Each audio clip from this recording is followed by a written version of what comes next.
کیا آپ جانتے ہیں کہ آپ کے غصے کے پیچھے کوئی دکھ چھپا ہو سکتا ہے؟ کیا دوست کو کھونے سے بچنے کے لیے خود پر قابو پانا ضروری ہے؟ ایک چھوٹی سی غلطی آپ کی سب سے اچھی دوستی کو کیسے تباہ کر سکتی ہے؟ اور ہم اپنے اندر کا اضطراب پہچاننے میں اپنی مدد کیسے کریں؟ آج ہم جانیں گے صبر اور معافی کی طاقت۔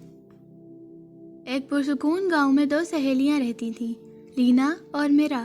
دونوں ہنستی کھیلتی پڑھتی اور ہر کام اکٹھا کرتی، مگر ایک راز تھا جو لینا کے اندر پل رہا تھا، ایک اندرونی اضطراب جو اسے اکثر بے چین کر دیتا تھا۔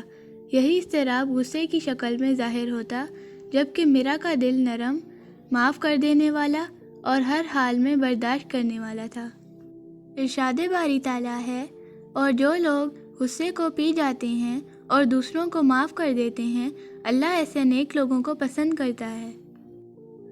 ایک دن دونوں کھیل رہی تھی، ایک ننھی سی غلط فہمی پیدا ہوئی، مگر لینا کے اندر کا اضطراب اس پر غالب آ گیا۔ اس بار اس کے الفاظ پہلے سے زیادہ تلخ تھے۔ اس نے غصے میں آ کر ایک ایسی بات کہہ دی جس نے میرا کے دل کو گہرا دکھ پہنچایا۔ میرا وہیں خاموش کھڑی رہی، اس کا دل بوجھل تھا۔ لینا نے آسمان کی طرف دیکھا اور بس اتنا، میرا اپنے الفاظ کہہ کر پلٹ گئی۔ کہا، اے اللہ، میں اسے معاف کرتی ہوں اور میں صبر کر لوں گی۔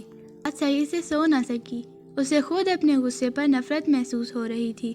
صبح جب وہ اپنے کمرے میں بوجھل دل کے ساتھ بیٹھی تھی تو اس کی والدہ کمرے میں داخل ہوئیں۔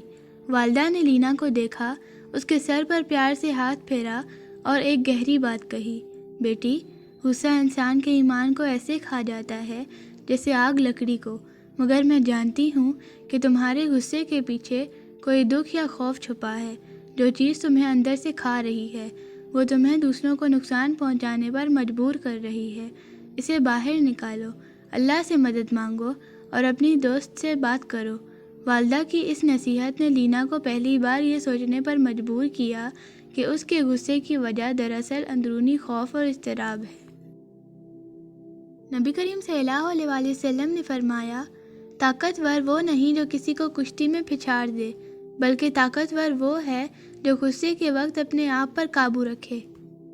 اگلی صبح اسکول میں میرا خود آگے بڑھی، اس نے لینا کے ہاتھ پر ہاتھ رکھا اور ایک دم نرم لہجے میں کہا، ہم دوست ہیں لینا، چھوٹی باتوں پر دل نہیں توڑتے۔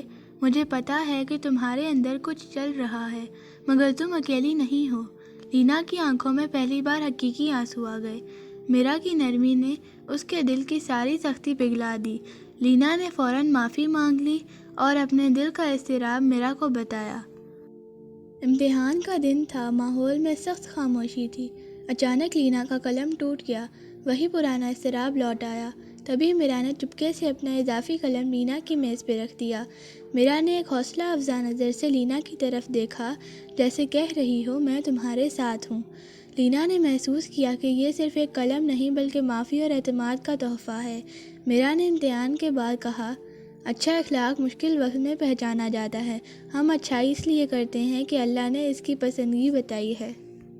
لینا نے سمجھ لیا کہ صبر اور معافی صرف کمزوری نہیں بلکہ ایمان اور بہادری کی سب سے بڑی نشانی ہے۔ والدہ کی نرمی کی وجہ سے میرا کی نصیحت اور لینا نے آہستہ آہستہ اپنے غصے اور اضطراب پر قابو پانا شروع کر دیا اور وہ ایک بہتر انسان بن گئی۔ دونوں کی دوستی گاؤں کے لیے ایک ایسی مثال بن گئی جہاں صبر اور محبت ہر مشکل پر غالب آتے ہیں۔ یوں اس کہانی سے ہمیں یہ سبق ملتا ہے کہ غصے کے پیچھے اکثر کوئی نہ کوئی اندرونی دکھ یا خوف چھپا ہوتا ہے جسے پہچاننا ضروری ہے۔ دوست کو کھونے سے بہتر ہے کہ آپ اپنے نفس پر قابو پا لیں۔ معاف کرنا صرف دوسرے کو نہیں بلکہ خود کو بھی سکون دیتا ہے۔ اپنے اضطراب کو پہچاننے کے لیے اپنے کسی قابل اعتماد جیسے والدہ سے بات کریں اور اللہ سے مدد مانگیں۔ اس پیغام کو دوسروں تک پہنچائیں تاکہ وہ بھی صبر اور معافی کا یہ سبق سیکھ سکیں۔ کمنٹ میں بتائیں کہ آپ کے لیے صبر کی سب سے مشکل آزمائش کیا ہے۔